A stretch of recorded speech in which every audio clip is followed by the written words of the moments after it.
So let us discuss why the optimal angle of a Z plasty is kept at 60 degrees. So we have to understand that fundamental unit of a Z plasty is a triangular double advancement flap. We can keep the angles ranging from 30 degrees to 90 degrees. Larger the angle, greater the lengthening of the scar and greater the change in direction. Lesser the angle, lesser the lengthening and lesser the change in direction of the scar. So if we keep our angle at 30 degrees, there are increased chances of tip necrosis. If we keep our angle at 90 degrees, it becomes very difficult to transpose.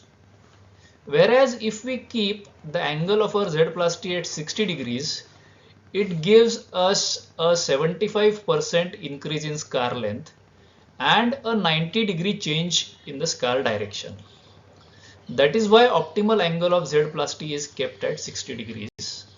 However, we also need to understand that this is a theoretical calculation, this is an on-paper calculation, and in live tissues, the gain in length as well as the change in direction is lesser as compared to what we have it on paper.